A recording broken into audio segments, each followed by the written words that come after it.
If we look at the inception of Ramashram Satsang Mathura, so first of all, Ramashram Satsang Mathura, or Mahatma Ramchandra Ji, who was Guru Maharaj's Guru, Dada Guru Maharaj, Lalaji Maharaj he was referred to as. Ramchandra Ji's ashram or home was Ramashram. Satsang is the middle name, and the course that we have developed, or a lot of workshops that we're developing, is to introduce this unique meditative lifestyle approach, a holistic lifestyle approach that leads you towards living with purpose and transforming your lives for higher goals. So Satsang is the middle name. So Sang is to be with, and Sat is transcendental energy. So to be with transcendental energy is Satsang. So Ramashram Satsang Mathura is a town in western UP, Uttar Pradesh, a state in India. So Mathura is a town where Guru Maharaj moved to. So just to differentiate between other Ramashram Satsangs that were established in Dada Guru Maharaj or Lalaji Maharaj's multiple threads, multiple Ramashram Satsangs were established. And just to differentiate, Mathura was added. So as he prepared people who could lead transformation into others' lives, so he directed a lot of his followers to continue to work on his mission. And multiple threads came out, and one was Ramashram Satsang Mathura. Lalaji Maharaj's 150th birth anniversary was in 2023. That's when Prime Minister Modi actually launched a 150 rupee coin in his name. So Lalaji Maharaj was enlightened by a Sufi guru or Sufi Peer or Nabi, Muhammad Fazl Ahmad Khan Sahib. When he was 19, he was enlightened by his Sufi master. So coming from a Sufi lineage, but then Guru Maharaj moved from Urdu and Farsi languages to colloquial, simple Hindi. And he traveled throughout the northern India, and the people who served his mission continued way beyond across India and abroad to take this message and this method which could take anyone to higher consciousness and higher awareness. And it was something that was freely made available. And I was just reading an article written by Guru Maharaj on how he started a newsletter. Basically, when Dada Guru Maharaj started what was called a Bhandara, or I would call it urban retreat, 3 days, 5 deep meditation sessions. And that was held in Eta, which is a northern town in India. It was 1931 when the first one. So Ramashram Satsang Mathura was established in 1930. The first urban retreat in the hometown of Guru Maharaj, where Dada Guru Maharaj came for that event, happened in 31. And then he had already written or started to write some books, and those were published. And Guru Maharaj started traveling.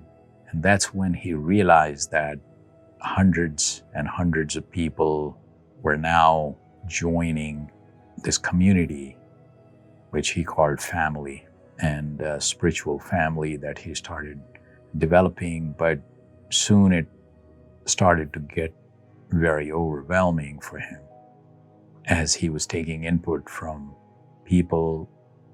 Somebody who had come to meet him a very learned person from Jodhpur, Mr. Gupta, Guru Maharaj says that he suggested that you should have a newsletter.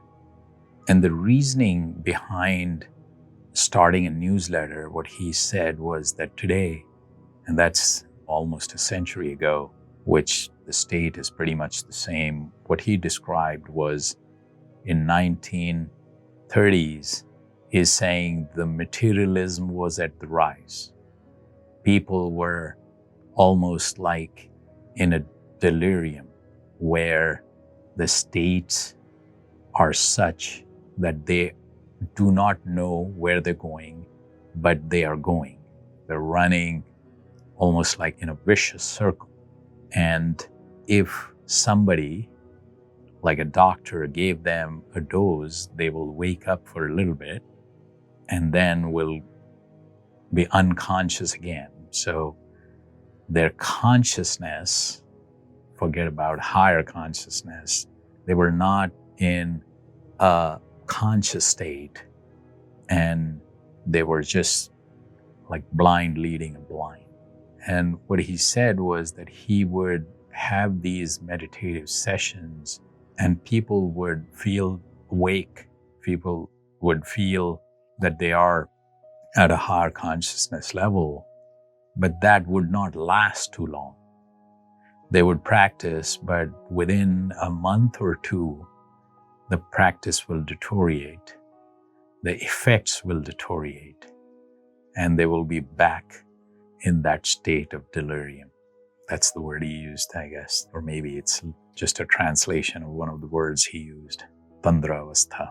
So he wanted to have a more constant touch and a more constant ability to motivate and cultivate ability to pursue this practice, to be at higher states more consistently and constantly.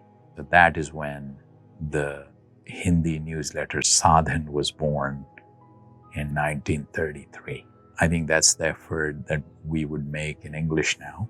And as he was writing some books about the leaders, so at least this method, and not just the nuances of those methods, how it compares with the yoga philosophy, how the 5 realms or 5 milestones from materialism to spiritual heights, how does those milestones look like? So understanding the journey. And then this whole process, when Guru Maharaj met with Dada Guru Maharaj, he cleansed him before he set him down to meditate. This is called Tawazzeh Gayebana, or an attention to clean. And this attention is almost like transforming through your own positive energy, cleansing the inner world or the inner being so that the higher states evolve sooner, faster, and deeper. So the first time when Dada Guru Maharaj sat in front of Guru Maharaj, or asked him to sit in front and asked him to take the light from his heart, so from Dada Guru Maharaj's heart to Guru Maharaj's heart, Guru Maharaj said that he immediately felt light, and so light that he is lifted up physically. And the experience he describes is from the 4th realm of knowledge.